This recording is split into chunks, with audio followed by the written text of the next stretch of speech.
गोविंद सिंहामणि किरण का वरुण चरणनः किरणं विमलयरणेमि चन्दं तिवणचन्दं नमस्सामि। नमस्ते महाराज, वंदे मातरम।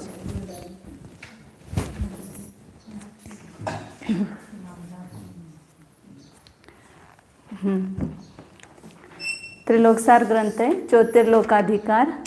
इसमें अपन ने कल धूप आ रहे हैं इधर इधर बाजू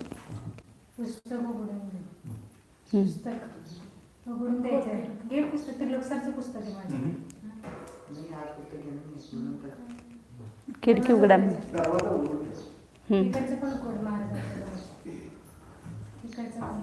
आप इधर बैठ जाइए ना, ठंडा है इधर, ये गर्मी उधर धूप आ रही है। 384 नंबर गाथा में कल अपन ने ताप क्षेत्र और तम क्षेत्र, ये दो प्रकार का क्षेत्र देखा था कि प्रत्येक परिधि में जब सूर्य आता है तो वहाँ पर सूर्य का जो ताप मतलब जो दिन का प्रमाण है सूर्य का, वो 18 मुहूर्त का दिन जब बताया था। श्रावण माह में अभ्यंतर विधि में जब सूर्य आता है तो 18 मुहूर्त का दिन होता है और 12 मुहूर्त की रात होती है। ये प्रत्येक महीने का निकाला था ना, हर महीने में एक एक माह में एक एक मुहूर्त का दिन कम होता है और एक एक मुहूर्त का रात बढ़ती है।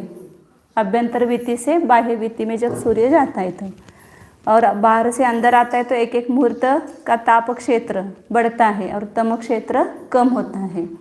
तो हर विधि पर ताप क्षेत्र कितना है और तम क्षेत्र कितना है, मतलब उस 18 मुहूर्त में जितना वो सूर्य गमन करता है उस परिधि को कितना पार करता है, उसको ताप क्षेत्र कहा, और बाकी का तम क्षेत्र है। तो कल अपन ने वो सब देखा था सब विधि पर। हाँ, मेरु पर्वत पर कितना ताप और तम क्षेत्र है। उसके बाद अभ्यंतर विधि पर कितना है, मध्यम विधि पर कितना है और बाह्य विधि पर ताप क्षेत्र तम क्षेत्र कितना है। और मैंने कल रात में सब निकाला, तीन का निकाला है अभी। मेरु पर्वत पर, अभ्यंतर विधि पर और मध्यम विधि पर, तीनों विधि का निकाला है। हाँ, वो एक का निकाला था अपन ने, बाकी सब महीनों का, श्रावण महीने में भाद्रपद, आश्विन, कार्तिक, मार्गशीर्ष, पौष और माघ, यहाँ तक निकाला। एक बार निकाला कि उधर से उधर दोनों निकलता है। यहाँ पर जो निकाला प्रथम विधि की अपेक्षा से बाकी के श्रावण भाद्रपद महीनों में निकाला है, लेकिन वो द्वितीय विधि में जब होता है तो बाकी के जो महीने हैं महीना वगैरह तो उसमें से उन्होंने नहीं निकाला, एक ही महीने का निकाला। वो एक अभी सैंपल रूप से 5 का ही उन्होंने परिधि बताया ना, मेरु पर्वत की और अभ्यंतर विधि, मध्यम विधि, बाह्य विधि और लवण समुद्र का छठा भाग, ऐसे 5 की परिधि निकाली थी अपन ने। और 5 की परिधि पर कितना ताप और तम क्षेत्र होता है वो निकाला है। वो भी प्रथम विधि की अपेक्षा ही निकाला है, द्वितीय विधि की अपेक्षा नहीं निकाला है। मेरा कहना क्या है कि वहाँ पर मतलब सब विधि का निकल सकता है, लेकिन सब विधि की परिधि वो लेकर के निकालना पड़ेगा। हाँ, नहीं अभी उसका भाव भाषण हुआ कि नहीं आपको, देखो आप इसलिए जम्बलिंग हो रहा है आपको। भाव भाषण मैंने कल कराया था। नहीं, उस क्षेत्र पर ताप क्षेत्र और तम क्षेत्र का अर्थ क्या है वो समझ में आए क्या? क्या है समझ में? ताप क्षेत्र म्हणजे जिथं सूर्याचा प्रकाश, जहाँ पर सूर्य का प्रकाश, प्रकाश का जो प्रमाण जहाँ तक होता है वो उसका आयाम या क्या बोलते हैं क्षेत्र, उसको तम क्षेत्र, ताप क्षेत्र कहा। और जहाँ पर अंधेरा वहाँ पर तम क्षेत्र। तो ये नहीं, वो किस उसमें नहीं निकाला ऐसा बोल रहे हैं ना आप। ये बीच में मेरु पर्वत है, फिर ये प्रथम विधि है और यह प्रथम विधि पर जब सूर्य है यहाँ पर ये सूर्य, तो इस सूर्य का ताप क्षेत्र कितना है और तम क्षेत्र कितना है, कहाँ कहाँ पर इसे सूर्य का मेरू पर्वत पर कितना ताप क्षेत्र है, तम क्षेत्र है। आभ्यंतर हाँ, मतलब कितना उसका वो दिन का भाग रहेगा और कितना रात का भाग रहेगा, तो कितना उजेला रहेगा और कितना अंधेरा रहेगा, ये निकाला। तो अब वह सूर्य जब द्वितीय विति पर जाता है, ये सूर्य यहाँ पर गए द्वितीय विति पर, 2 योजन यहाँ पर इसका ये है, तो उस समय सूर्य का ताप और तम क्षेत्र इसी पर मेरू पर्वत पर ही कितना होता है वो निकाला ना। वो कैसे निकाला कि एक दिन का कितना ये कम होता है, एक दिन का निकाला ना, हाँ नीचे एक दिन का भी निकाला ना कल, हाँ नीचे निकाला है ना 17 योजन। 17 से 256 हाँ, तो वो निकला ना 17 योजन सही 512/1830। ये तो प्रथम व्यक्ति ने श्रावण महीना में इतने प्रतिदिन हानि वृद्धि का प्रमाण निकाला है। वही समझ में, यहाँ इस मेरू पर्वत की अपेक्षा वो हानि चाहिए है। बरोबर। यहाँ सूर्य जब अभ्यंतर विधि पर है, फिर यहाँ कितना ताप क्षेत्र तम क्षेत्र है, 9000 कितना बताए 9486 योजन, और ऊपर कुछ है क्या 3/5 है। और जब वह सूर्य द्वितीय विधि पर जाएगा तो वहाँ पर हानि, इसमें हानि कितनी होगी, तो 17 योजन की हानि होगी। वो किस में हानि होगी, इसी में, ये ताप क्षेत्र जो है इसका ताप क्षेत्र कितना 9400, आधा इधर रहता है और आधा इधर रहता है। तो ये हाँ इतना क्षेत्र हुआ ये 9486। हाँ, अब जब सूर्य द्वितीय विधि पर जाएगा तब इसका ताप क्षेत्र कितना हो जाएगा, तो 17 योजन इधर से और इधर से कम हो जाएगा। मेरू पर्वत का पर ही उस सूर्य का ताप और तम क्षेत्र का प्रमाण बताया। वो कितना है, दूसरी विधि पर जाता है तो ये 17 योजन इसमें से कम होता है। फिर तृतीय विधि पर जाएगा तो वापिस यहाँ 17 योजन कम हो जाएगा। ऐसे चौथी विधि पर जाएगा तो पुनः 17 योजन कम हो जाएगा। ऐसा बाह्य विधि तक जाएगा तब तक ये ताप क्षेत्र कम होता जाएगा, और वो ताप क्षेत्र कम जो हुआ वो तम क्षेत्र में मिलता जाएगा, तम क्षेत्र बढ़ता जाएगा। हाँ, अब ये इस प्रकार ये मेरू पर्वत का ताप और तम निकाला, सब निकल गया, सब निकल गया। मतलब पहली विधि से लेकर के अंतिम विधि तक जब सूर्य रहेगा,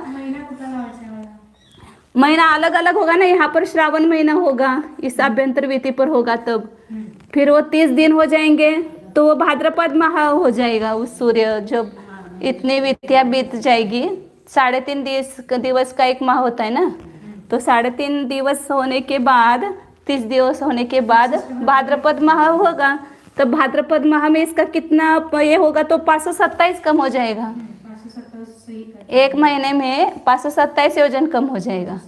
पुनः उसके आगे के महीने में आएगा तो पुनः 527, किस में से कम होगा, ये मेरू का ताप क्षेत्र कम होगा और तम क्षेत्र बढ़ेगा। जितना ताप क्षेत्र घटता है उतना ही तम क्षेत्र बढ़ता है।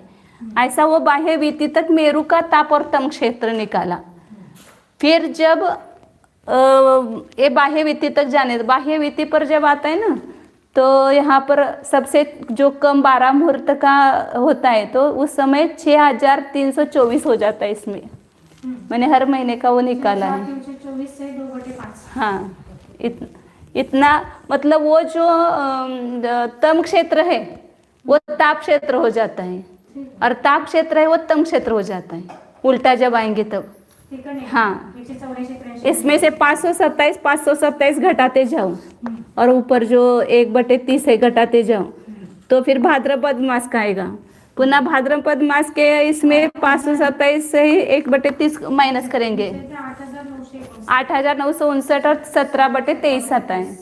फिर उसमें 527 पूर्णांक 1/30 कम करेंगे तो 8432 आता है, 30 आता है। पुनः उसमें 527 वो अश्विन माह में होगा, मेरू पर्वत पर ही ताप और तम क्षेत्र होगा।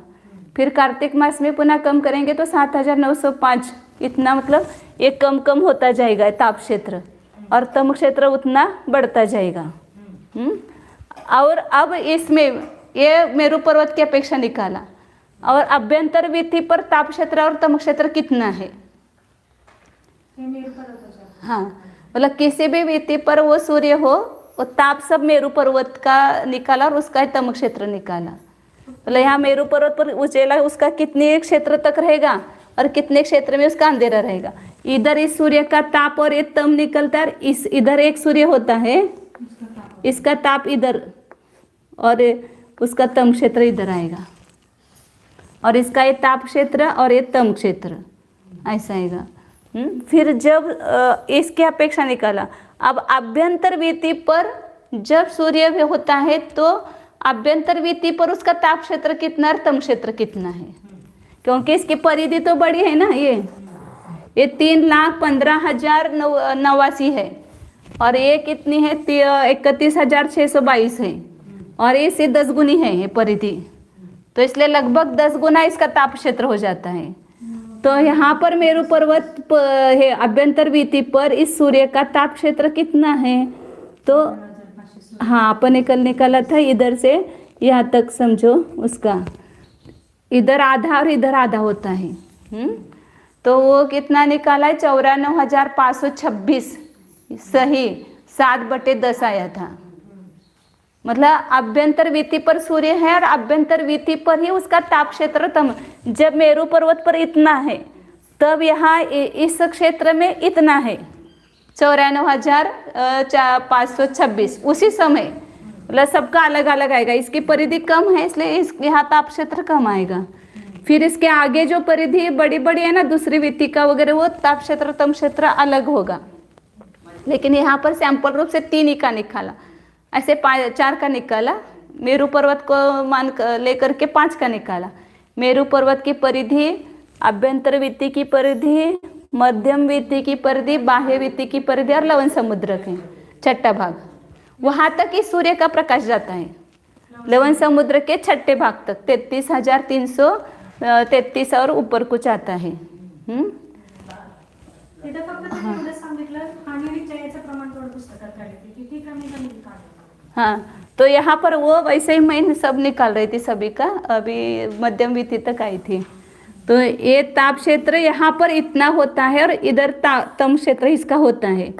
तो फिर यह सूर्य जब द्वितीय वीति पर जाएगा तब आभ्यंतर वीति का ताप क्षेत्र कितना कम होगा, तो उसका 172 योजन और कितना निकाला था 172 चे निकाला था। हाँ नीचे कल 172 से 329/1830। हाँ 172 से 329/1830 इतनी ताप की हानि होगी। मतलब इसी यहीं पर आभ्यंतर वीति का ही ताप क्षेत्र पहले इतना था 94,526। फिर दूसरे दिन उसका ताप क्षेत्र इतना घटेगा, इधर से और इधर से मिला करके 172 घटेगा। मतलब ऐसा, इसलिए इस अपने कल निकाला था ना, अभी दिखाते हैं उसको। ये हाँ थोड़ा सा तिरछा हो गया, ये टेढ़ा आ गया, सीधा आ गया। हाँ, मतलब ये सब आगे आगे की वीति पर ताप क्षेत्र बढ़ता जाता है। तो जैसे जैसे आगे की वीति है उसकी परिधि बढ़ती है ना, तो उसका ताप क्षेत्र बढ़ता है। तो हर दिन हर वीति पर ताप क्षेत्र कम और तम क्षेत्र बढ़ता जाएगा। सूर्य आभ्यंतर वीति पर है तब यहाँ का ताप क्षेत्र, यहाँ का ताप क्षेत्र, इधर बाकी के सभी वीथियों का ताप क्षेत्र, ये सब बड़ा होगा। फिर सूर्य दूसरे वीति पर जाएगा तब सभी का ताप क्षेत्र कम हो जाएगा, सभी वीथियों का। इधर यदि सूर्य दूसरे वीति पर है तो उसका प्रकाश जब आगे जाएगा तो वो कम होते जाता है।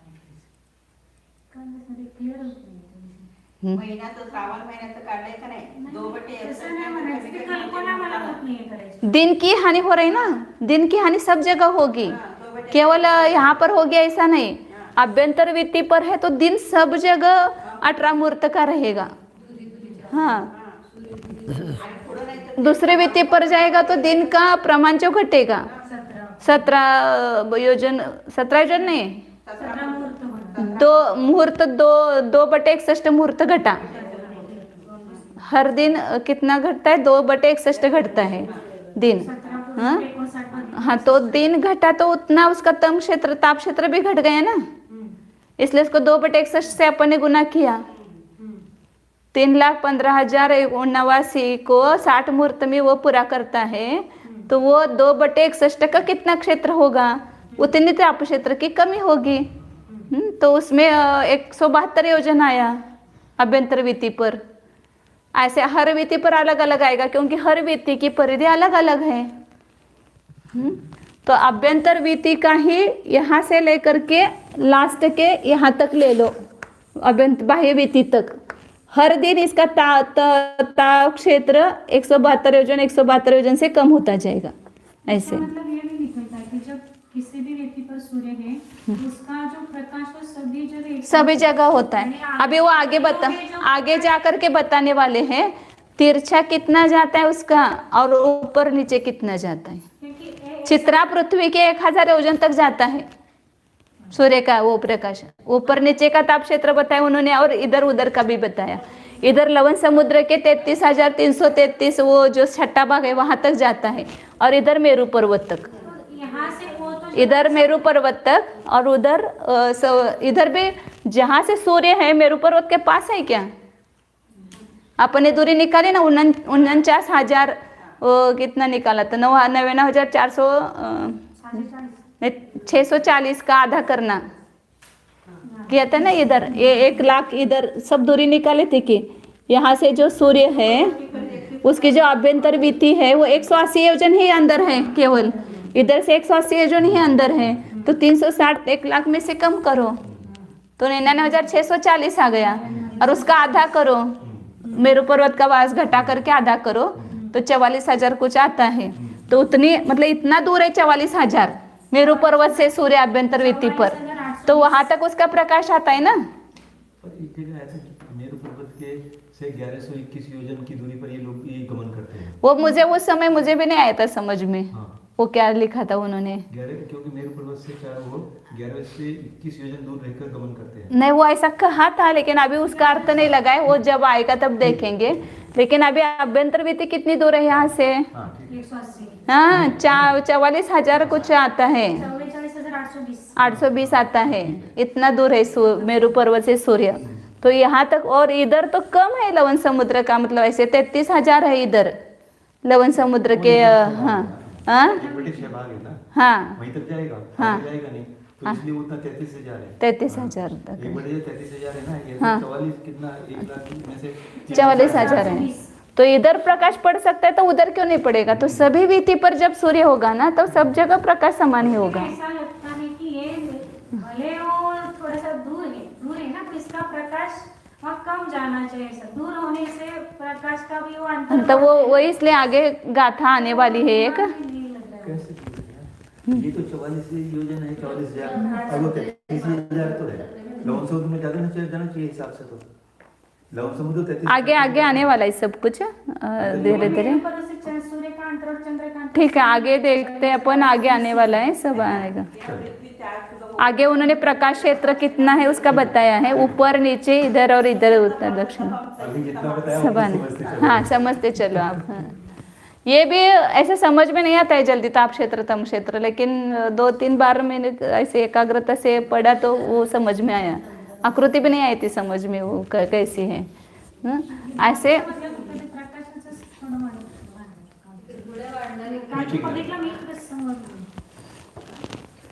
अभ्यंतर वीति से लेकर के सभी जगह वहां पर जो हानि वृद्धि आएगी सबके अलग अलग आएगी। अभ्यंतर वृत्ति की अलग आएगी, फिर यहाँ सबके अलग अलग आएगी। तो ऐसा दिखाई तो करना।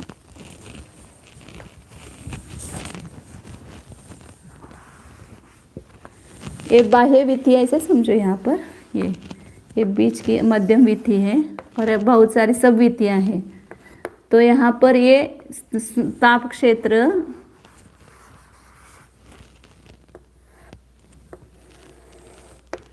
यहाँ पर सूर्य है, तब ताप क्षेत्र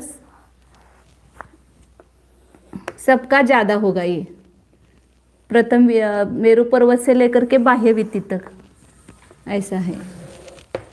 फिर दूसरी वीथी पर जब सूर्य जाएगा तब ये आभ्यंतर वीथी का भी ताप क्षेत्र कम होगा, मेरू पर्वत का भी, सभी आगे की सभी वीथियों का ताप क्षेत्र कम होगा। लेकिन जो है हानि का प्रमाण है वो आगे आगे बढ़ता जाएगा क्योंकि उसका परिधि बड़ी है।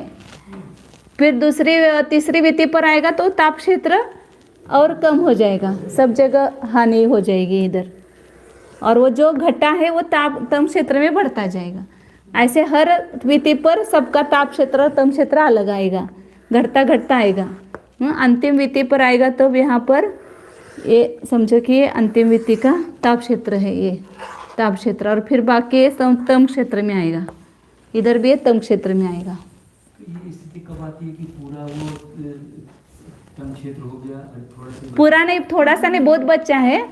यहाँ तो अपन निकाल वो छोटे आकृति है, इसलिए ये तो कितना आया समझो, माघ मास में ताप क्षेत्र आया 6324 आया। अच्छा, पहले दिन श्रावण में कितना था, 9486 था, और तम क्षेत्र उल्टा हो गया, उसके जितना ताप क्षेत्र था उतना तम क्षेत्र हो गया। हाँ, 9486 हो गया। इसलिए माघ मास में दिन छोटा होता है। हाँ, दिन छोटा होता है, रात बड़ी होती है। तो वो है ना 12 मुहूर्त का दिन और 18 मुहूर्त की रात, और वो श्रावण माह में 18 मुहूर्त का दिन और 12 मुहूर्त की रात, ऐसा है। 18 मुहूर्त तो ऐसे हर, तो ये सब एक एक का नहीं निकाला, एक एक का भी निकाल सकते हैं, लेकिन यहाँ पर 1 2 3 4 और 5 लवण समुद्र का, ऐसे 5 परिधियों का निकाला है। लवण समुद्र फक्त सापडा. निकाला मतलब वो 1 2 ही का दिखाया है, ऐसा सबका समझना है।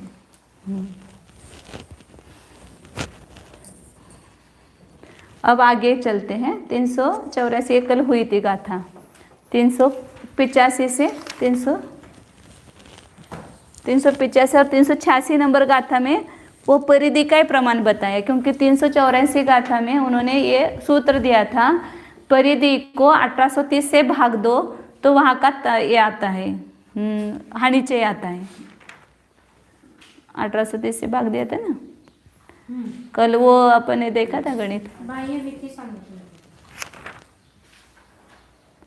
आणि त्याचं ते 6व्या भागाचं काढलं नाही का?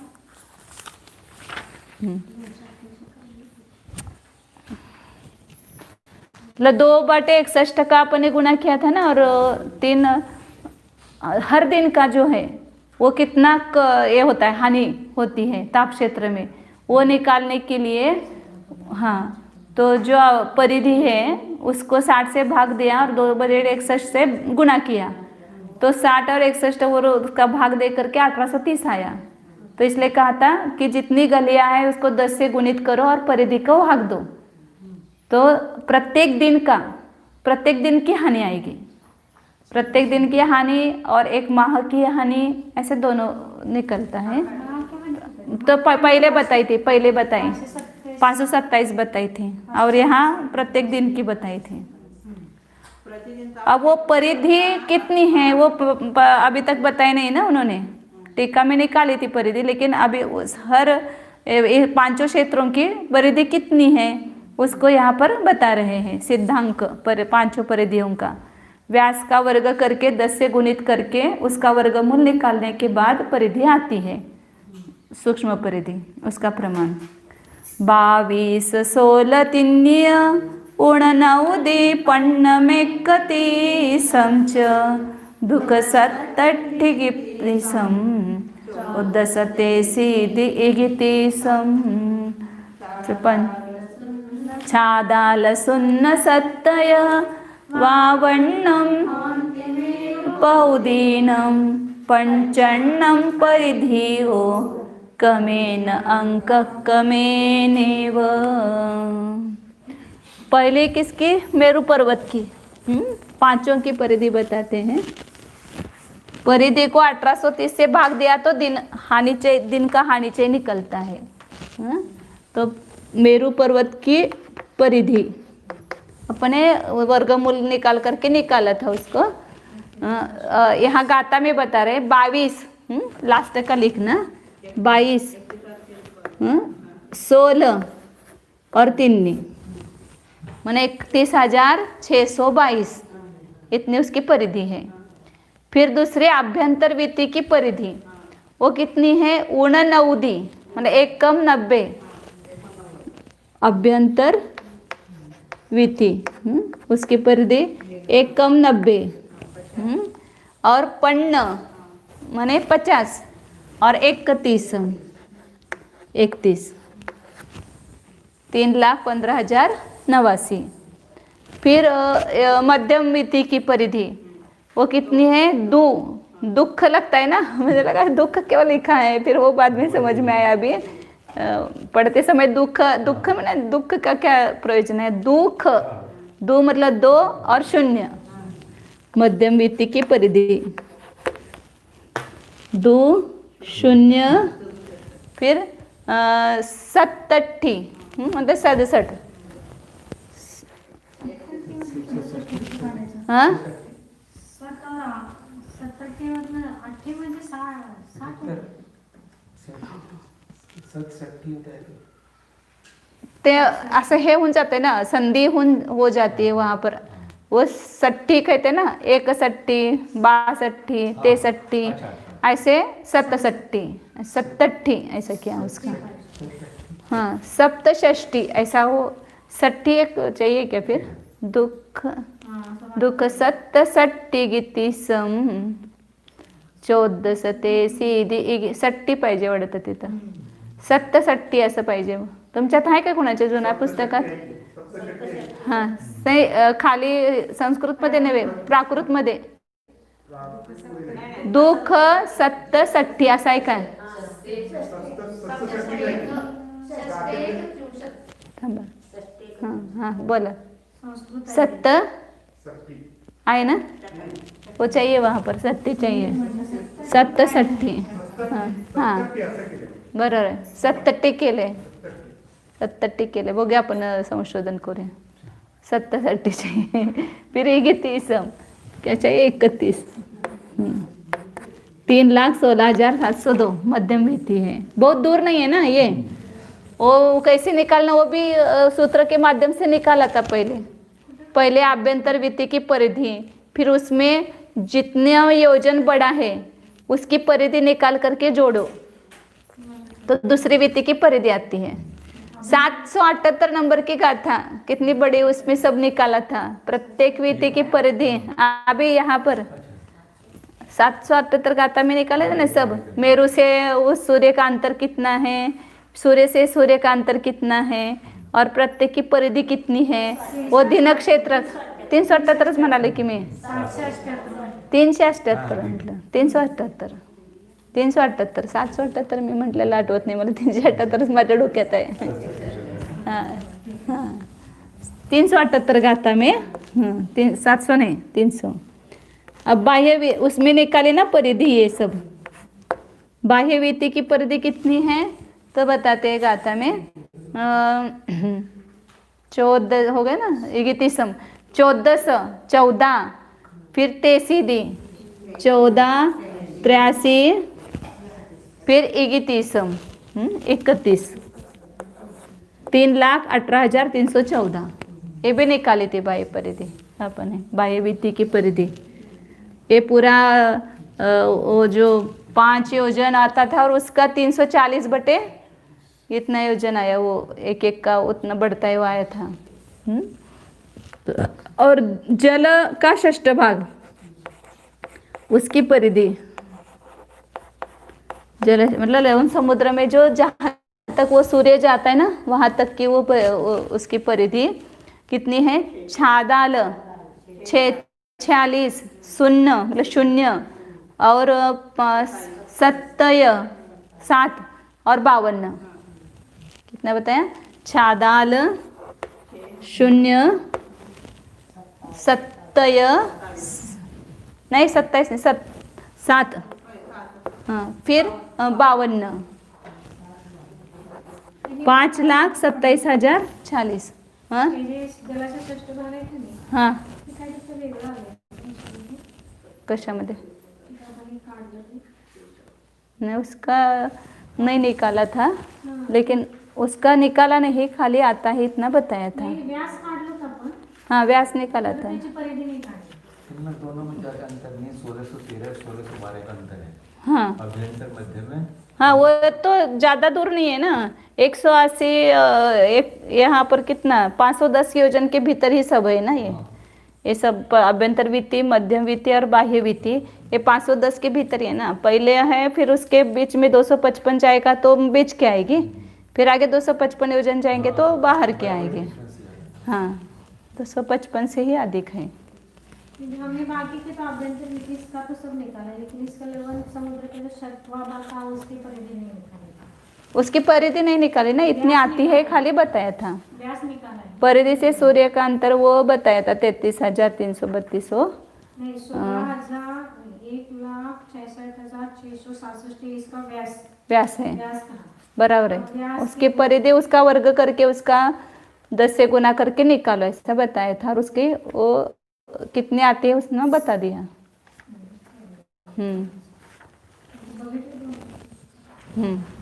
आगे ये पंच इस प्रकार मेरु इत्यादि पांचों की परिधियां क्रम से अंक क्रम से है।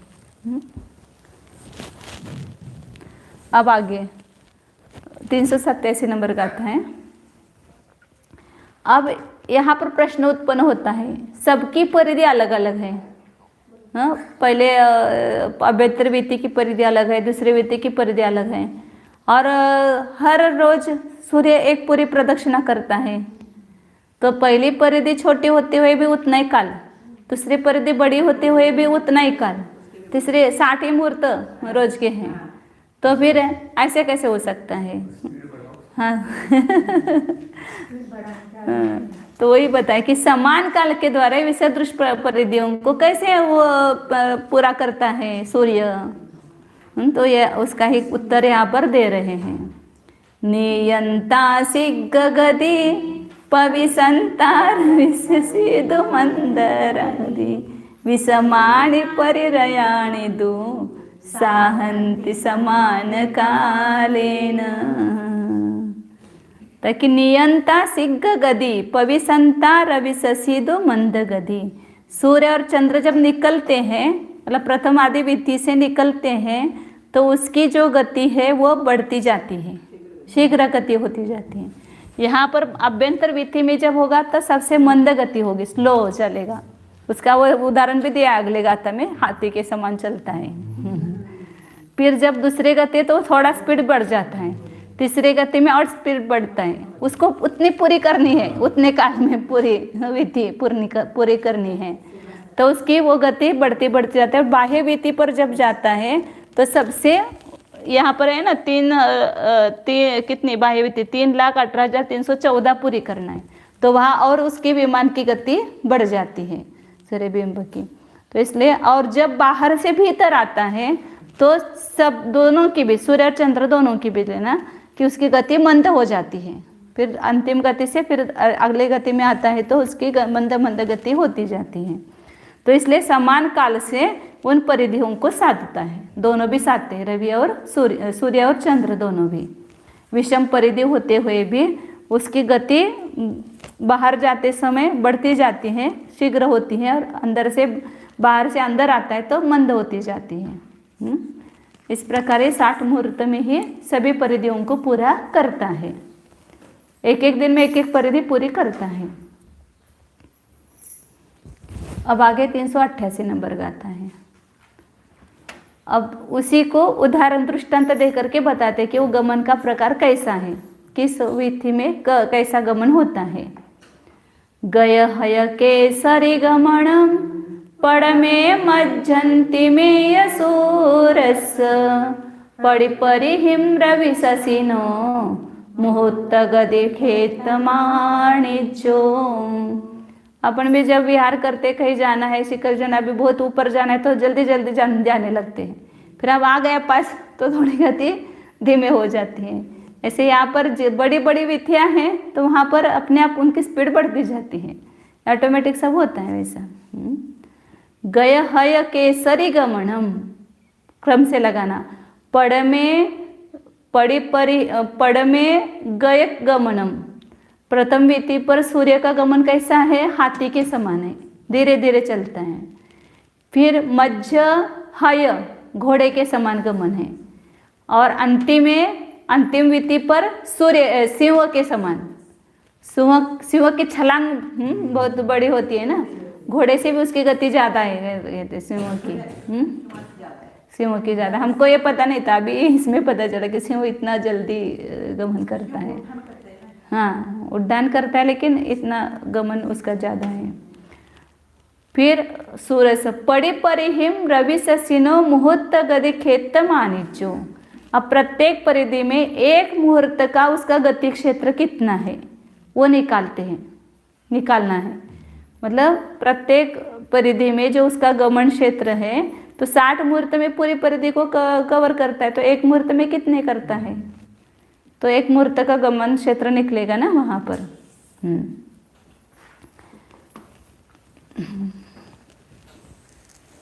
क्या त्रैराशि करना।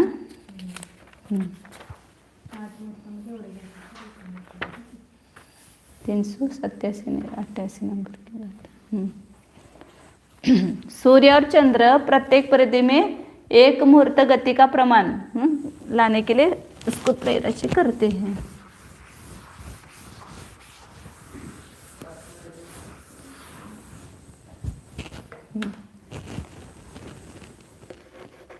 साठ मुहूर्त में कितना गमन करता है, पहली विधि है 3,15,089, इतना क्षेत्र इतने योजन गमन करता है। तो एक मुहूर्त में कितना गमन करेगा, तो उसका प्रमाण मतलब निकालते हैं। तो 3 लाख इन दोनों का गुना करेंगे और इसका भाग देंगे। 3,15,089 बटे 60, इसका भाग देंगे तो कितना आएगा, 60 पचे 300, 15 बचेगा, फिर शून्य रहेगा तो 60 दूनी 120, 30 रहेगा तो 5 वापस 5 का भाग जाएगा, बराबर है 308। फिर कितना रह गया, 8 रह गया ना, एक का जाएगा ना, एक ही जाएगा और 9 रह जाएगा, नहीं 29 रह जाएगा, 29 बटे 60। इतना एक मुहूर्त में इतना गमन होता है। एक मुहूर्त कितने का मिनट का होता है, 48 मिनट का, 48 मिनट का एक मुहूर्त होता है। तो एक मुहूर्त में सूर्य पहले वित्ती में जब होता है अभ्यंतर वित्ती में तब कितना गमन करता है, 5,251 योजन गमन करता है एक मुहूर्त में। हाँ तो वहाँ एक मुहूर्त के 48 मिनट है, तो एक मिनट में कितना गमन करता है सूर्य अभ्यंतर वित्ती में, उसको 48 का भाग दो। हाँ वो ऐसा ही करेंगे। एक 48 मिनट में 5,251 सही 29 बटे 59 60 गमन करता है, तो एक मिनट में कितना करेगा, तो एक मिनट का गमन क्षेत्र निकलेगा। एक मिनट में सूर्य इतना गमन करता है। इसको 29 बटे 60 को भी करना पड़ेगा ना, 48 से उसको भी भाग देंगे। तो यहाँ 48 का भाग दिया तो कितना आया, एक आएगा, 4 रह गया, नहीं जाता है 0, हाँ पॉइंट, हाँ फिर 9 का जाएगा, 451, हाँ हाँ 109 सही 1100 नहीं, अभी उसका भी करना पड़ेगा ना, इसका भी करना पड़ेगा ना। हाँ 109 हाँ इसको ही करते सीधा तो वो बराबर आता है। हाँ इसको ही 48 का भाग देते हैं। तो 60 गुना 48 करेंगे तो कितना आएगा यहाँ पर,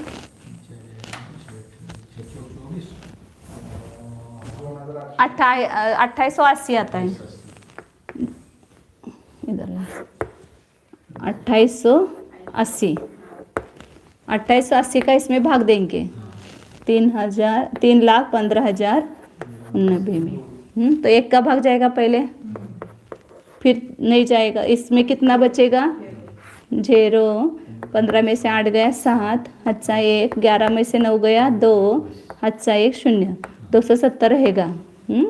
और ऊपर से 8 लेंगे, नहीं जाएगा तो 9 लेंगे 0। तो अभी 2800 ये मतलब 9 का जाएगा, थोड़ा सा ही कम है ना तो 9 का जाएगा।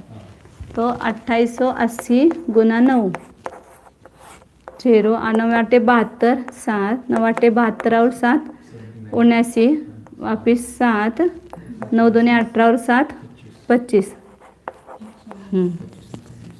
25,920। इसका माइनस करेंगे 9 रहेगा, 8 से 2 गए 6 और 10 में से 9 गए तो 1 ही रहेगा। अच्छा 1 7 में से 6 गए तो 1 रहेगा, 1169 आया। 109 सही 1169 बटे 2830 मतलब 2880 योजन 1 मिनट में गमन करता है। अब देखो कितना धीरे चल रहा है, ऐसा दिखता है ना। 1 मिनट में सूर्य का कितना गमन होता है, और वो योजन भी बड़ा है, महायोजन, अपना योजन नहीं। 109 मतलब मील भी निकाल तो इसको 8 से गुना करो तो उतने मील गमन करता है सूर्य 1 मिनट में। 12 किलोमीटर होता है, 12 किलोमीटर। हाँ 12 तो 1200 1300 किलोमीटर हाँ 1 मिनट में। 1 मिनट में सूर्य विमान जाता है। कैसे निकाला 109 का तो 6 से गुना करेंगे, 8 से गुना, नहीं 12 से गुना किया, 12 से 12 8 किलोमीटर। माइल 12 किलोमीटर। 12 किलोमीटर वो भी ऐसा अपन मानते हैं, लेकिन वो अपने हिसाब से वो बहुत बड़ा है, बहुत बड़ा है 2000 और भी किलोमीटर। कम, उससे कम ही है अपन समझ रहे हैं, उससे बहुत बड़ा है वो। हाँ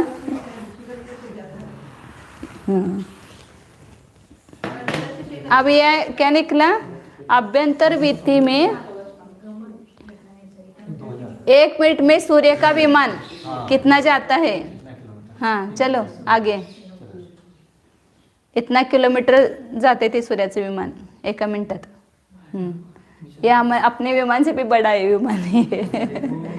और वो उसका ये कितना है, वजन कितना है, वो उसका 48/56 उसका ये है व्यास। हाँ 1 मिनट की चैन नहीं, दिन रात घूमते हाँ रुकते नहीं। वो उन देवों को कुछ अंदर पता नहीं चलता है, लेकिन वो विमान घूमता रहता है। जसं आता हे पृथ्वी म्हणते ना, तसं आपलं विमान. विमान है बराबर। पृथ्वी जैसे घूम रहा है लेकिन अपने को पता नहीं. चलो आगे। ऐसे अब मध्यम विति पर, ये प्रथम विति पर 1 मिनट में इतना वेग है उसका 109 योजन। अब आगे आगे तो वेग बढ़ता जाता है। हाँ तो मध्यम गति की अपने परिधि निकाली थी, उसका हे अभ्यंतर नीतीचं. ये आभ्यंतर विति का निकाला। अभी मध्यम विति का निकालो कि मध्यम विति पर जब सूर्य होता है तो वहां पर 1 मुहूर्त में कितना और 1 मिनट में कितना, दोनों निकालेंगे। 3 लाख, पहले 1 मिनट मुहूर्त का भी निकालना है ना। हाँ 72 है ना, बराबर है। बराबर नहीं नहीं, उल्टा उल्टा हो गया क्या। बराबर है ना। अब 1 मुहूर्त में कितना निकलता है तो 60 का भाग दो केवल, तो 1 मिनट 1 मुहूर्त का आएगा, मतलब 48 मिनट में कितना गमन करता है। तो यहाँ 60 का भाग देंगे तो लगभग उतना ही आएगा जो पहला आया था, थोड़ा सा अधिक आएगा। यहाँ 5 का भाग जाएगा, फिर 16 बचेगा, पुनः 2 का ही जाएगा, 2.5 ने 120, फिर 47 रहेगा। हाँ 7 का जाएगा, 420 आएगा, पुनः 50 रहेगा, 2 8 का जाएगा, 480 माइनस करेंगे तो 22/60। हाँ उसका 22 का ये करेंगे तो 11/30 हो जाएगा, 2 का भाग दे अपवर्तन करेंगे। तो अब मध्यम विति पर जब सूर्य होता है तो 1 मुहूर्त में 5278 योजन और 11/30 इतना उसका गमन का प्रमाण है। अब इसको हाँ ये अब 1 मिनट में कितना करेगा। डायरेक्ट 5278 ला पण नाही घ्यायची.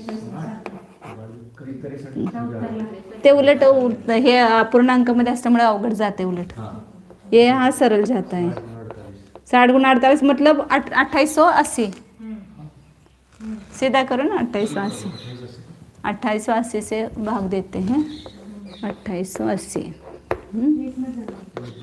तो यहाँ पर भी एक का ही जाएगा तो कितना शेष रहेगा. 7 में से 7, 16 में से 8 गया 8, अच्छा 1, 11 में से 9 गया 2, अच्छा 1, 3 0 ही आएगा. यहाँ पर ऊपर से 0 लिया तो अब नहीं भाग जाता है, 10 ही कम है. हाँ तो 0 ही आएगा, 2 आएगा. तो यहाँ पर 9 का ही जाएगा ना. ऊपर का योजन खाली अलग आएगा, बस इतना ही होगा. 109 मैंने वहाँ पर मध्यम वीति ज़्यादा क्षेत्र दूर नहीं है ना, वो मध्यम वीति पर 255 योजन ही दूर गया है. तो 1 मिनट में वहाँ पर भी 109 योजन. और अभी कितना आया था 25,920 आया था. 2, 10 में से 2 गया 8, अच्छा 1, 17 में से 10 गया 7, अच्छा 1, और 8 में से 6 गए 2 0. हाँ 2782 मतलब उसको 2 का भाग देंगे. 2782 बटे 2830. अब यहाँ पर 2 का अपवर्तन करेंगे तो 109 सही.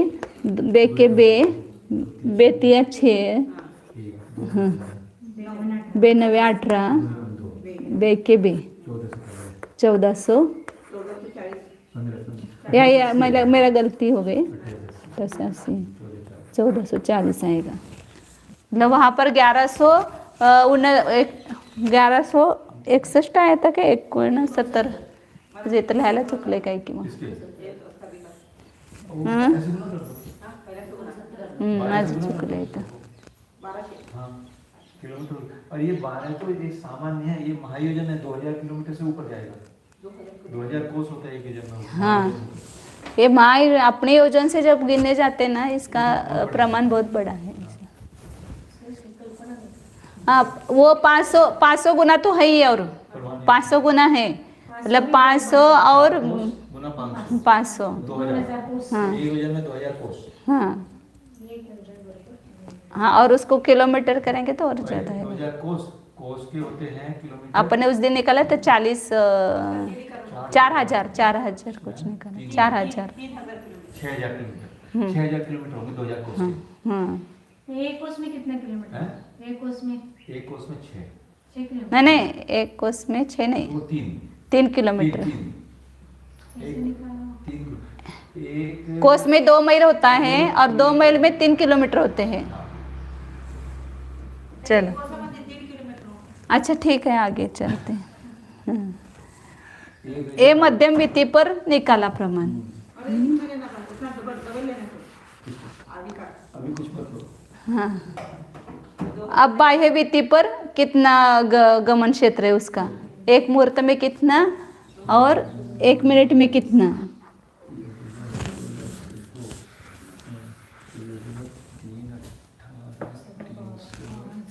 बाह्य वीति की परिधि लिखते हैं ना अभी. 318 और 314 मतलब 3,18,314. उसको 60 का भाग दो. तो क्या आएगा यहाँ पर 5,000. 18 रह गया, 3 हो गया, 3 का जाएगा. अब 3 बचा, 0 आएगा. 314 मतलब 5 का जाएगा. और 14 बटे 60 मतलब 7 बटे 30. 7 बटे 30. 5,305 योजन बाह्य वीति पर जब सूर्य रहेगा तब उसका 1 मुहूर्त में कितना गमन होगा. 5,305 सही 7 बटे 30 योजन इतना गमन. 8 में से 8 गया, 11 में से 8 गया 3. अच्छा 1 सूर्य चंद्र 1 मुहूर्त में इतना गमन करता है.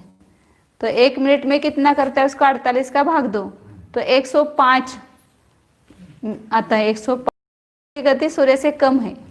वो 109 योजन गमन करता है ना, और 105 योजन गमन करता है 1 मिनट में. तो 460 उसके ऊपर आता है। 1 मिनट प्रमाण पहिलं शिकायचं तर कसं करायचं? वो है ना 62 मतलब 62 सही 23/221 मुहूर्त में 3,15,079 गमन करता है तो एक मुहूर्त में कितना करता है। ऐसे 48 मिनट में 5,073 करता है तो एक मिनट में कितना करता है। तो उसको 48 का इसका भाग देंगे ना, गुना 48 का भाग देंगे तो 1 मिनट का आएगा। इसको 48 का भाग दो तो 1 मिनट का आता है। हाँ हाँ, इसको 48 का भाग दो तो आता है। 105 का लिहिलं. ये 1 मिनट का आता है। जब 48 का भाग देते हैं तो 105 योजन सही 460 से 669 बटे 65,000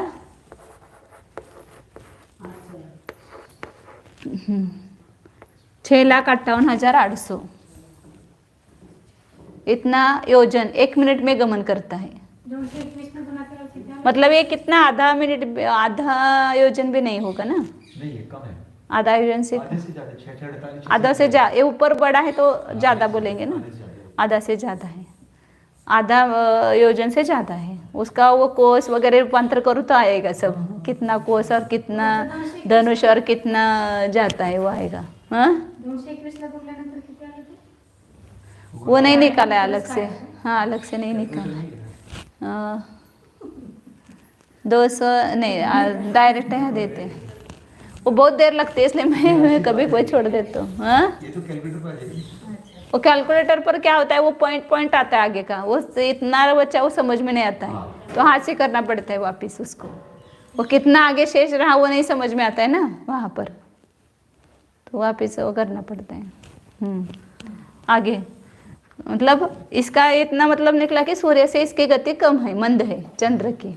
फिर बाहर भी की वित्ती पर चंद्र का कितना आता है तो 5,125 एक मुहूर्त में आता है और 1 मिनट में 106 योजन, और ऊपर जो है वो आधा से अधिक आता है, आधा योजन से अधिक आता है। मध्यम वित्तीचं. मध्यम ने बाह्य वित्ती का निकाला डायरेक्ट, मध्यमचं काढलं. मध्यम का निकाला नहीं है, आप निकाल सकते हैं निकालना हो तो हर विधि का भी निकाल सकते हैं। हाँ? जितना पॉइंट आगे आए ना हाँ उसको भागा से गुणा करके हाँ। वो ऊपर का आएगा। आता है, मुझे वो समझ में आता है इसलिए मैं वापस हाथ से करती हूँ उसको। तो बहुत देर लग जाती है, जब पॉइंट में आता है ना उत्तर तो बहुत देर लग जाती है उसको।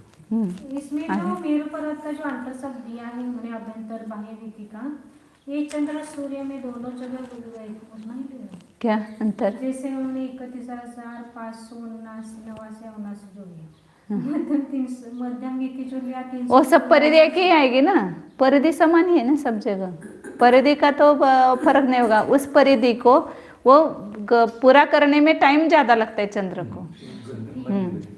सामान्य आगे और सब आने वाला है, कब उसका उदय अस्त वगैरह। बाह्य विधीचं पण काढलं नाही. चंद्रमा का भी एक मुहूर्त का गति प्रमाण निकाला, बाह्य मध्यम विधि पर भी निकाल सकते हैं, यहाँ नहीं निकाला है। आगे अब आभ्यंतर विधि में जब सूर्य रहता है तो उसका जो चक्षुस्पर्श का आद्वान मतलब चक्रवर्ती कितने दूर तक वो देख सकता है ना, वो चक्षु का उत्कृष्ट विषय क्षेत्र वो बताते हैं। और कितना जब निषदाचल पर्वत पर कितना दूरी पर आता है तब सूर्य का उदय और वो सूर्य का अस्त होता है, वो बताते हैं उस पर से। 3 गाथा है, 389 गाथा, 390 और 391। सट्टिहिद पडम परिहिम नवगुणि दे चक्षुपास अधाणम तेनूणम निसहाचल चावद्धम जंपमाणमिनम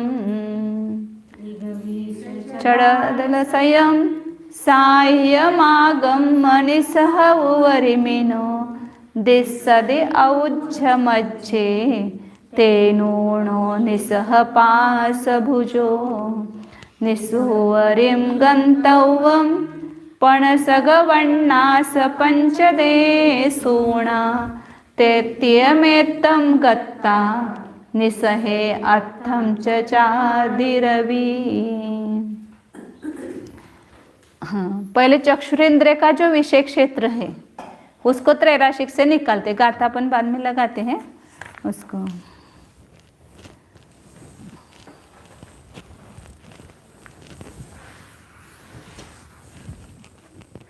जब अभ्यंतर वीति पर सूर्य होता है तो उस समय 60 मुहूर्त में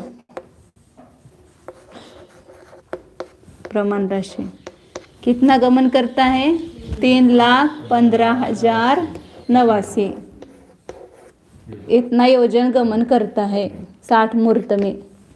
तो सूर्य को वहाँ निषदाचल पर उदय होने के बाद अयोध्या के ऊपर मतलब भरत क्षेत्र के ऊपर आने के लिए 9 मुहूर्त लगते हैं। तो 9 मुहूर्त में कितना गमन करता है? 9 मुहूर्त लागतात ते कसं सांगितलं? वो पूरा करने में 60 मुहूर्त है ना, तो उसका वो निकाला है ना बराबर 9 मुहूर्त। 18 मुहूर्त का ये होता है ना 18 मुहूर्त में हाँ। 18 मुहूर्त का तो उसका दिन होता है, दिन होता है। तो आधा 12 बजे तक वो अयोध्या पर आता है, तो वो 9 मुहूर्त होते हैं। हाँ विदेह के पूर्व से निकल रहा है ना, हाँ और भरत क्षेत्र कहाँ है? बिल्कुल नीचे है, नीचे है। आधे में हाँ आधे है, बिल्कुल आधे में। हाँ। तो 9 मुहूर्त लगेंगे ना। निषदाचल पर जा करके उसका अस्त होगा। हाँ, इधर निषदा ये है अपना ये जम्बू द्वीप है, हाँ, तो इसमें बीच में विदेह क्षेत्र है और उसके नीचे ये निषदाचल पर्वत है। तो ये निषदाचल पर्वत है, यहाँ पर उसका उदय होता है।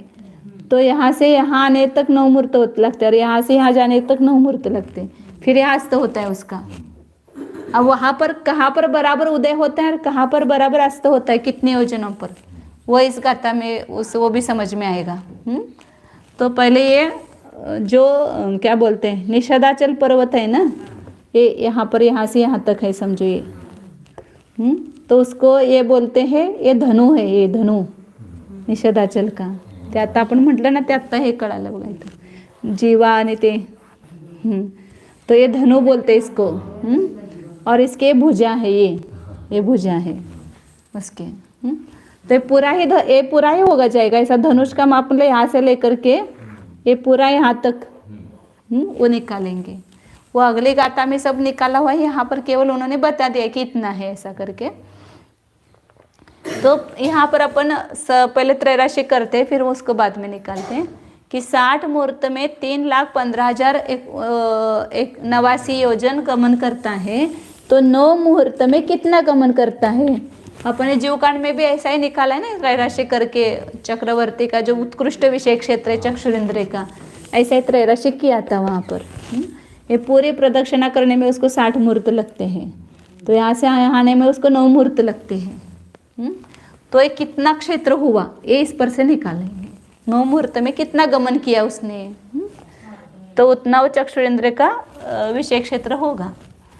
तो यहाँ पर 3,15,089 को 9 से गुना करो और 60 से भाग दो।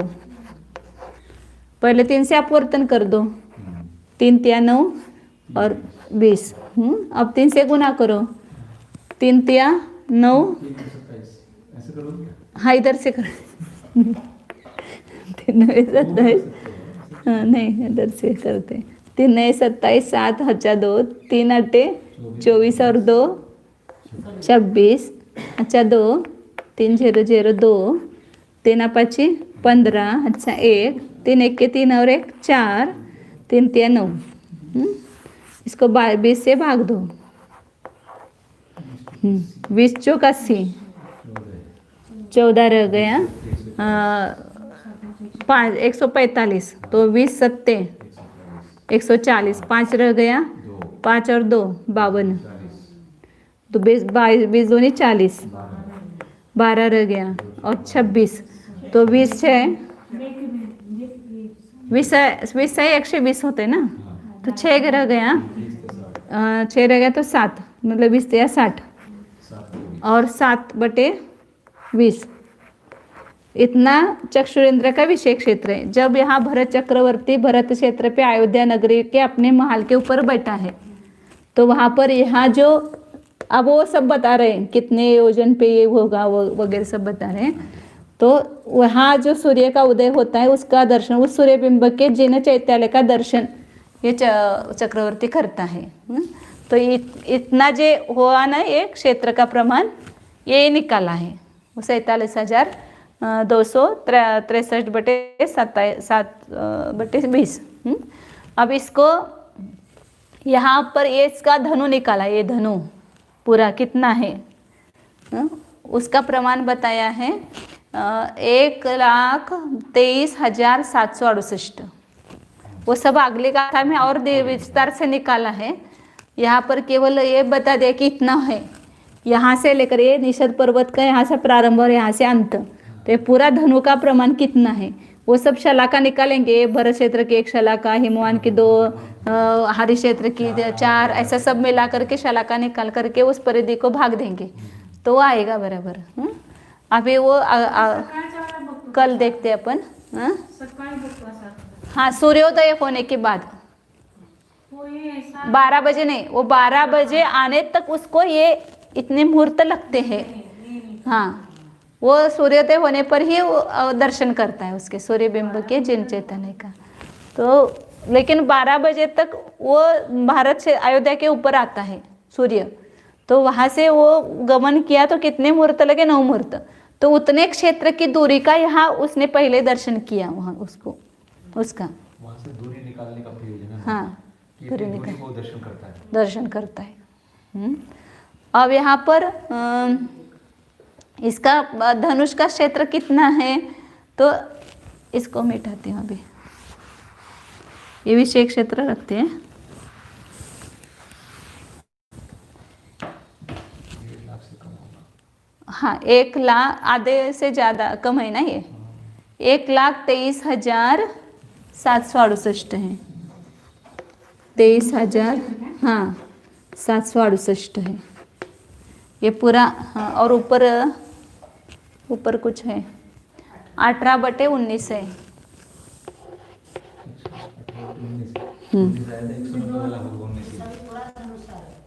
हाँ, पूरा धनुष आ गया है निषद का, इधर से लेकर यहाँ तक ये पूरा। अब इसका आधा करो, आधा ये इधर से यहाँ तक ये आधा हुआ और इधर से इधर ये आधा हुआ।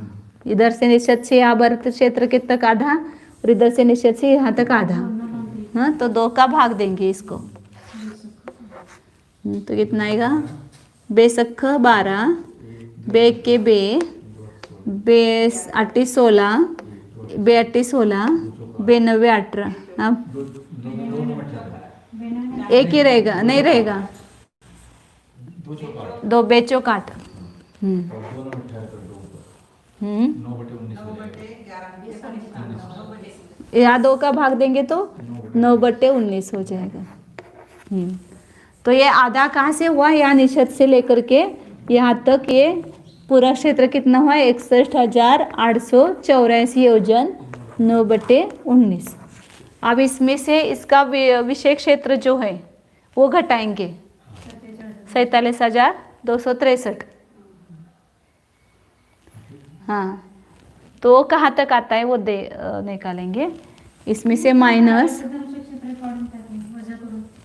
अब वो कहाँ से कहाँ तक 47,263 होता है और उसकी भुजा निकाल करके कहाँ पर निषदाचल पर्वत पर उसका उदय होता है सूर्य का। निषदाचल पर्वत पर कितना योजन जाने के बाद, ऊपर आने के बाद वहाँ पर उदय हो रहा है, यहाँ पर उदय नहीं हो रहा है उसका। तो कितना योजन जाने पर वो उदय हो रहा है वो निकाल रहे। सूर्य उसके ऊपर कितना योजन जाएगा तब उसका उदय होगा। हाँ हाँ हाँ, तो इसमें से 47,263 माइनस किया।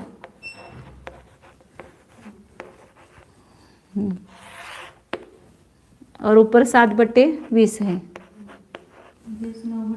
हाँ, तो 4/3 गया 1, में से 2, 8 में से 2 गया 6, हादसा नहीं है 11 में से 7 गया 4, अच्छा 1 तो 1 14,000। अब इसमें 9/19 में से 7/30 घटाओ, 7/30 20 20 20 30 नहीं 19 गुना 20 करो 380 380 और हाँ 20 माइनस 19 47 बटा जाए 180 माइनस 133 हो जाएगा। 20 ने 1 लाख म्हणजे 20 माइनस 19 गुणिले 60 होणार ना। हाँ 380 9 है तो 180 हो जाएगा माइनस 133 हो जाएगा।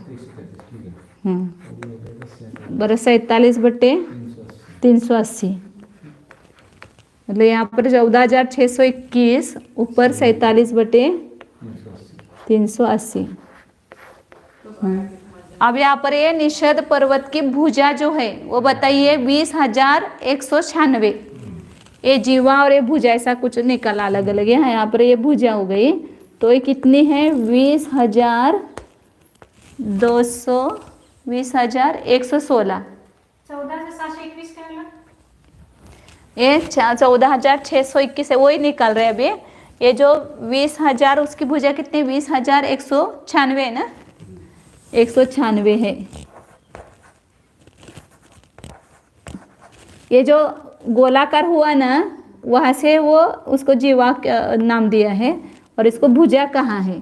तो ये भुजा कितनी है इसकी इस निषद पर्वत के 20,196 वजन है। अब इसमें से 14,000 ये घटाओ, भुजा कुठला कुठला घ्यायची ये यहाँ से निषद पर्वत के उस पार से इधर तक और जहाँ से वो दूसरा नीचे का गोलाई भाग आ गया वो। निषद पर्वताची लांबी घेते हाँ उसके निषद पर्वत के बाद कौन सा आएगा नीचे क्षेत्र आएगा ना वहाँ पर। हाँ तो उसका वो क्षेत्र चालू हो जाएगा 20,196 के बाद। वो अगले गाथा में और सब निकाला है उन्होंने हर एक का वो जीवा और वो सब आगे। 14,721 माइनस हाँ तो इस भुजा में से 14,621 माइनस करो 14,000 हाँ 621 ऊपर है उसको बाद में कर देते हैं। हाँ तो कितना आएगा यहाँ पर 1 5 9 में से 2 गए 7 अच्छा नहीं 11 में से 6 गया 5 अच्छा गया तो 5 में 5 आएगा और 0 आएगा यहाँ पर। और ऊपर कुछ कम हो जाएगा 5,575 आणि योजन। माइनस 380 माइनस करावं लागेल। अब उसको छोड़ दो, उसको उधर ले लो उसको, उस ओर ले लो। अब यहाँ पर ये 14,621 योजन यहाँ पर आ गया तो अब ये कितना रह गया 5,575 रह गया। ये निषद पर्वत से इधर 14,621 आया तब इस यहाँ सूर्य का उदय हुआ है। ये निषद पर्वत 20,196 है ना तो वो कितना ऊपर चल करके आया सूर्य 14,621 योजन और 47/380 आया तब अभी कितना रह गया है 5,575 रह गया है।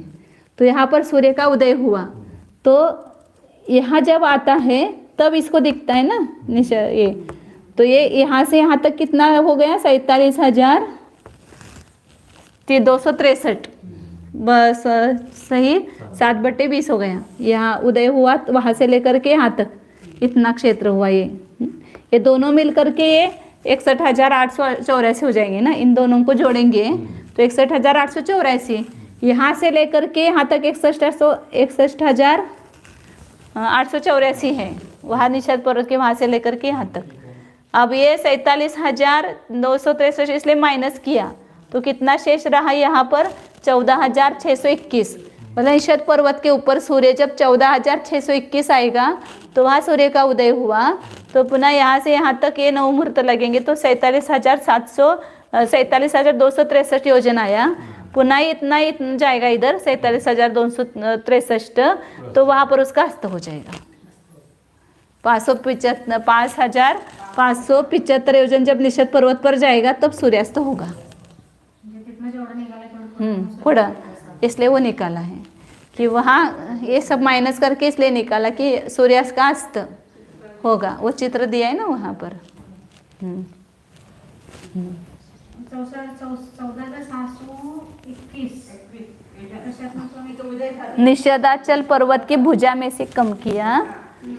हाँ, तो निषद पर्वत के ऊपर 14,621 योजन आता है सूर्य, तब उसका उदय होता है और तब वहाँ पर चक्रवर्ती उसका दर्शन करता है और फिर वहाँ से निकल करके वो नवमुहूर्त में वो अयोध्या के ऊपर आता है 12 बजे दोपहर के।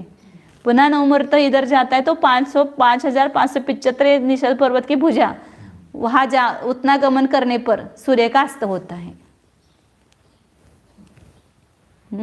अब गाता लगाते हैं। भरत चक्रवर्ती 5,575 उदय हे निषद पर्वतावर आल्यानंतर दिसते का? हाँ, आणि उदय त्याचं झालंय 14,721.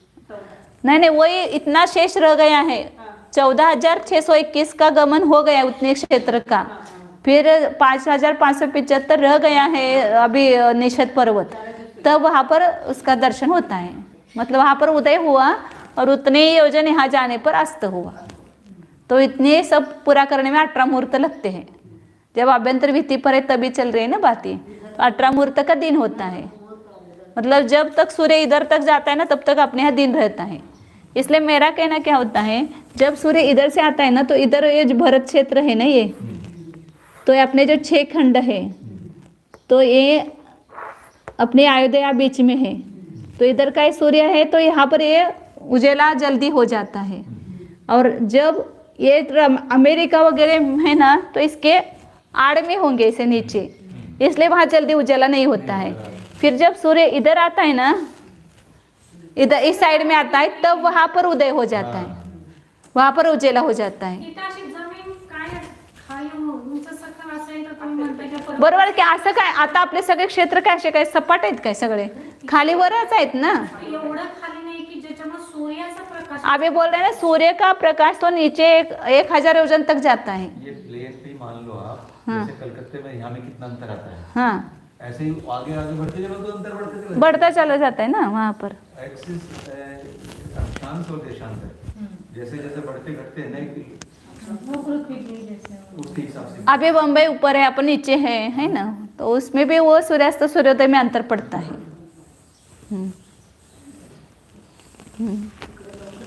दूरी से अंतर पड़ेगा, ऊंचाई नीचे से अंतर नहीं पड़ेगा, हाँ मैं वैसे दूरी सोच से रही थी। अंतर पड़ेगा। हाँ, लेकिन मारे जो वो भी कहते तो ये दूरी है तो इतना ही नहीं, जो पृथ्वी मानते हैं, जो मान रहे लोग, ये तो बहुत जैसे इस अपेक्षा से तो बहुत दूर नहीं है वो। और दूर है भैया, नहीं नहीं, जो अपने महायोजनी उसके अपेक्षा से अमेरिका और भारत में जो वन टाइम टेबल बिठा रहे हैं उसके अपेक्षा से ज्यादा अंतर तो नहीं है। कहाँ अंतर, यहाँ से अमेरिका है कितना, है भी 28 फिर भी 8 घंटे का सूर्य अंतर पड़ रहा है, इसलिए तो मेरा कहने का मतलब है कि इधर जब सूर्य आता है ना तभी उधर उजेला होता है, जब सूर्य इधर होता है तब नहीं होता है उजेला। तसं पण असं हाँ,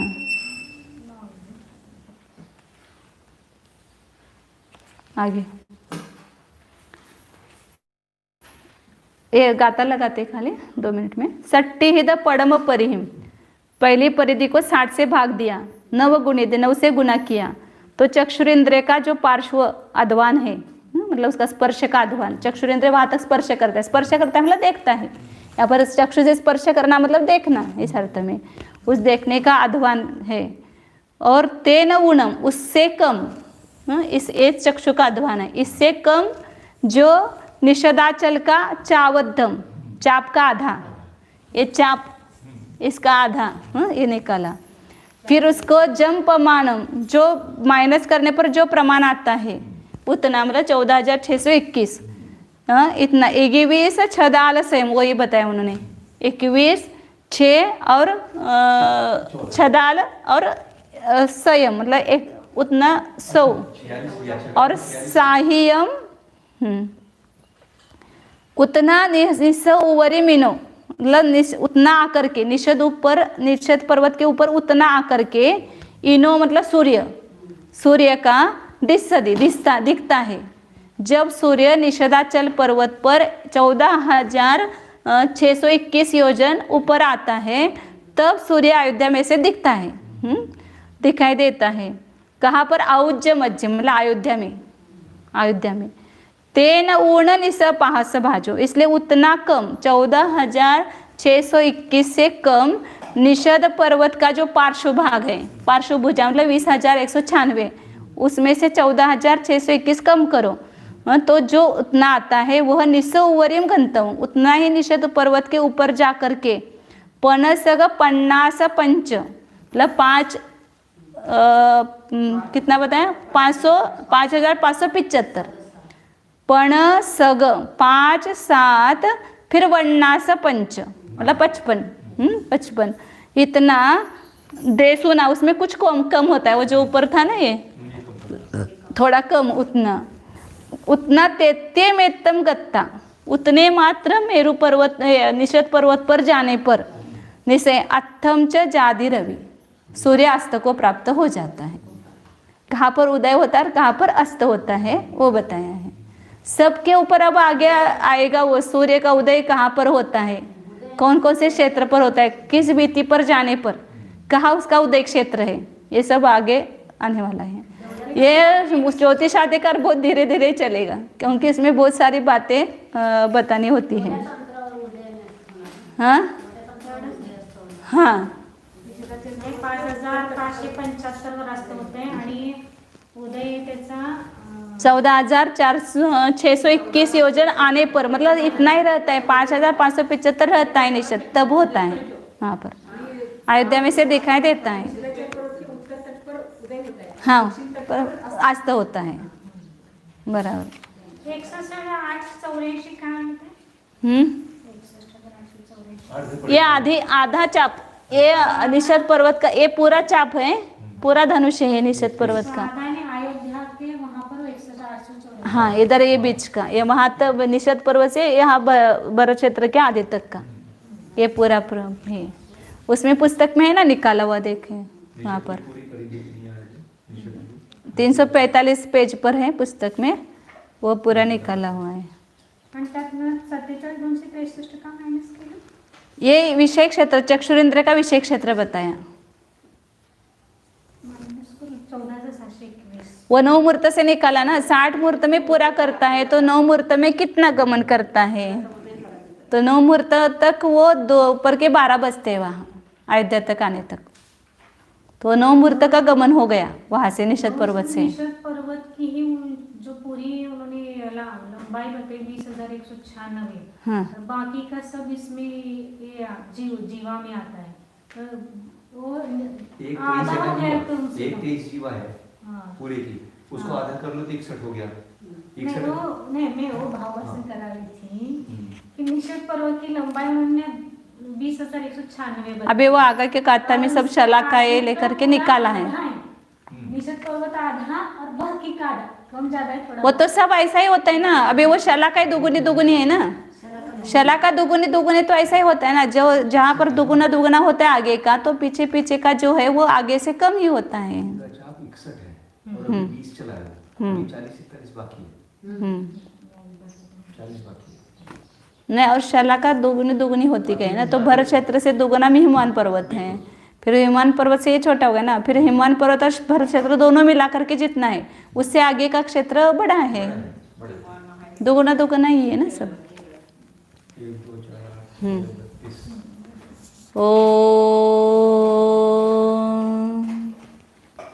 जानिए यह मैं शुद्ध चैतन्यमय जीव ही हूँ, अनादि अनंत एक अखंड हूँ, ज्ञानानंद स्वरूपी हूँ। जानिए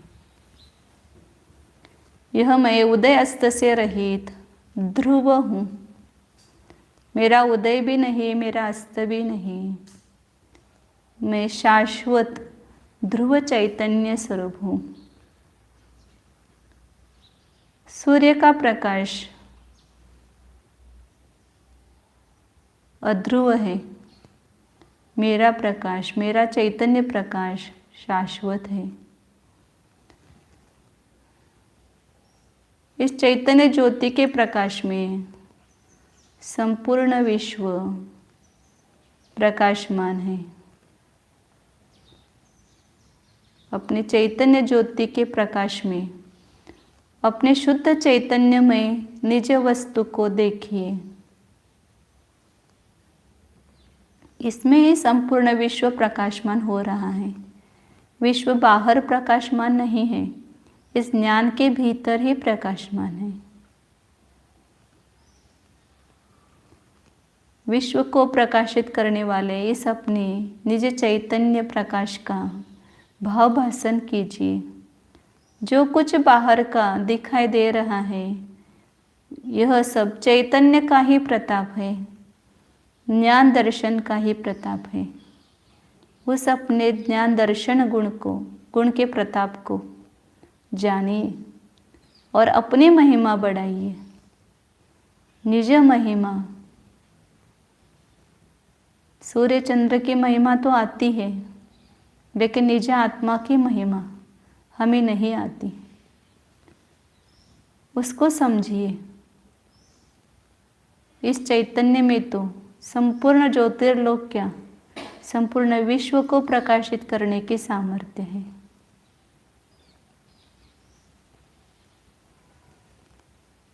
प्रकाश शक्ति स्वरूप ज्ञानानंद स्वरूप महिमावंत अतीन्द्रिय पदार्थ स्वरूप ज्ञान भानु स्वरूप एकत्व स्वरूप शुद्धोहम एकोहम ध्रुवहम ओम।